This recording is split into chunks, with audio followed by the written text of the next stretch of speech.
प्रेक्षक आपल्या सोबत आहेत भाजपाचे जयंत देहनकर। जयंत सर, काय सांगाल?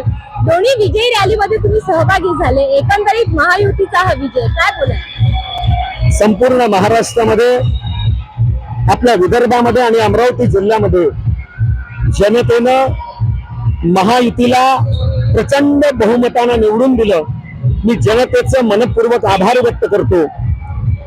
भारतीय जनता पार्टीचे आणि महायुतीचे देवतुल्य कार्यकर्ते 2.5 वर्षापासनं या राज्यामध्ये शिंदे साहेबांच्या, देवेंद्रजींच्या आणि अजितदादांच्या नेतृत्वामध्ये जे महायुतीचं सरकार, या सरकारनं केलेली लोकाभिमुख आणि विकासात्मक कामं, त्याचप्रमाणे महायुतीतला समन्वय, या सर्व गोष्टींचं एक गुणात्मक परिणाम आज आपल्या सर्वांच्या समोर दिसते आहे।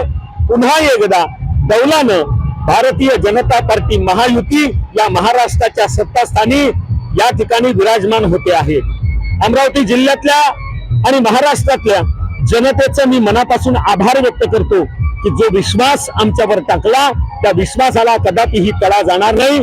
आमचे सर्व जनप्रतिनिधी आपल्या लौकिकाला साजेसं सर्व काम देवेंद्रजीच्या, शिंदे साहेबांच्या आणि अजितदादांच्या नेतृत्वात करतील। एकंदरीत हा विजय महायुतीचा आहे आणि हे स्पष्ट चित्र आहे की सत्ता ही महायुतीचीच असेल। लाडक्या बहिणींचा आम्हाला या निवडणुकीमध्ये खूप मोठा सहभाग, खूप मोठा सपोर्ट मिळाला असं देवेंद्रजी फडणवीस यांचं म्हणणं होतं। आपल्यासोबत एक आणि लाडक्या बहीण आहेत दोहा भाऊंच्या, काय म्हणाल ताई? आहे लाडक्या बहिणींचा पूर्ण आशीर्वाद आणि त्यांचा पाठिंबा आहे, त्यामुळे हे बरंच काही शक्य झालेलं आहे।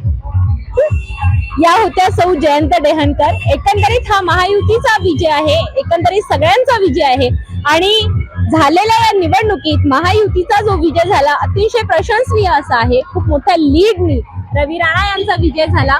मध्यंतरी सुलभा खोडके यांचं थोडंसं पारडं मागे जाताना दिसलं, पण त्यांनी जी लीड पकडली आणि दोन्ही मतदारसंघात म्हणजे बडनेरा आणि अमरावती महायुतीचे उमेदवार जिंकून आले।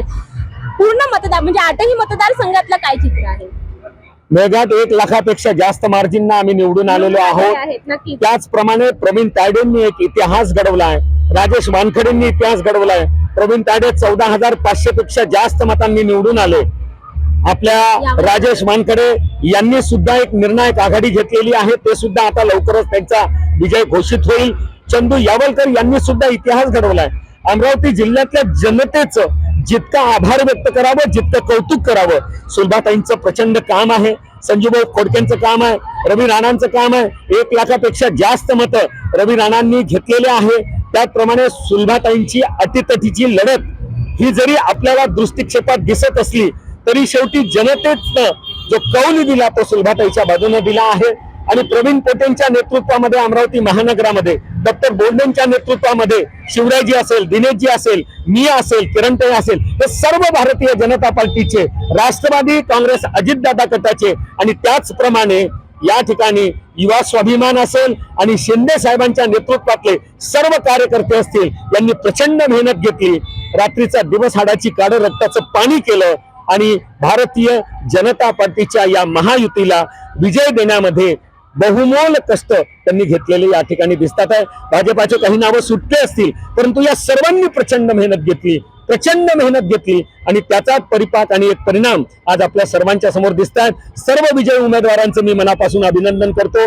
लाडक्या बहिणींचं कौतुक किती करावं, म्हणजे लाडकी बहीण असेल, शेतकरी असेल, शेतमजूर असेल, कर्मचारी असतील, युवा वर्ग असेल, या सर्वांसाठी ज्या योजना प्रभावीपणे राबवल्या गेल्या आणि कार्यकर्त्यांनी त्या जनतेपर्यंत पोहोचवल्या, त्याचा खऱ्या अर्थानं या निवडणुकीवर एक सकारात्मक परिणाम आपल्या सर्वांना दिसून येतो आहे। एकंदरीत हा महायुतीचा विजय आहे। लाडक्या बहिणींचे खूप खूप आभार इथे जयंतजी देहनकर यांनी मानलेले आहेत।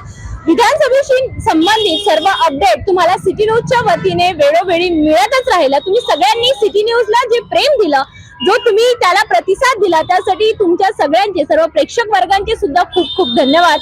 विधानसभा निवडणुकीतील सर्व अपडेट तुम्ही सिटी न्यूजवर सतत बघत राहिलेत। जयंत देहनकर यांना एक संदेश द्यायचा आहे। प्राध्यापक रवींद्र खांडेकर असतील, किरण पातुरकर असतील आणि भारतीय जनता पार्टीचे सगळे लोक की ज्यांनी खूप मेहनत घेतली, मला असं वाटते का एक महाराष्ट्राला एक चांगलं राष्ट्र बनवणं, विकासात्मक राष्ट्र बनवणं आणि एक म्हणजे बिलियन ट्रिलियन जी काही आहे अर्थव्यवस्था, त्या दृष्टिकोनातून आपण जो प्रयत्न करतोय त्याला यश निश्चितपणानं मिळेल. सर्व आघाड्यावर आमचं सरकार यशस्वी होईल. उद्या परवाच नवा मुख्यमंत्री होईल आणि तो महायुतीचा होईल. मला असं वाटते की ज्या पद्धतीनं या महायुतीला टीकेचं लक्ष बनवण्याचं काम महाविकास आघाडीच्या वतीनं करण्यात आलं होतं आणि लोकसभेच्या जे आम्ही थोडंफार मागं पडलो होतो, मला असं वाटते जनतेनं ते सगळं लक्षात ठेवलं आणि आम्हाला प्रचंड मतानं निवडून दिलं. एकंदरीत महायुतीचा विजय या विधानसभा निवडणूक 2024 मध्ये झालेला आहे. निवडणुकीशी संबंधित सर्व अपडेट तुम्ही सिटी न्यूज वर बघतच राहिले आहेत. आज ही रवी राणा यांची विजयी रॅली कव्हर करण्यासाठी आपण इथे आलेलो. एकंदरीत जो विजय, जो नागरिकांचा त्यामध्ये समावेश होता, नागरिकांचा जो जल्लोष होता, नागरिकांनी जो उत्साह एक प्रकारे इथे त्यांचा व्यक्त केला, हे सांगतं की रवी राणा यांच्यावरचं त्यांचं अखंड प्रेम. आज चौथ्यांदा रवी राणा हे बडनेरा मतदारसंघातून आमदार म्हणून निवडून आले आहेत. खूप मोठा विजय एका नेत्यासाठी, एका लोकनेत्यासाठी, एका लोकप्रतिनिधीसाठी हा आहे आणि तो विजय रवी राणा यांच्या गळ्यात त्यांची विजय माळ म्हणून पडलेला आहे. निवडणुकीशी संबंधित सर्व अपडेट तुम्ही सिटी न्यूज वर माझ्यासोबत बघितलेस. मी अनिता काळे, कॅमेरामॅन मोहन विश्वकर्मा सोबत, सिटी न्यूज अमरावती.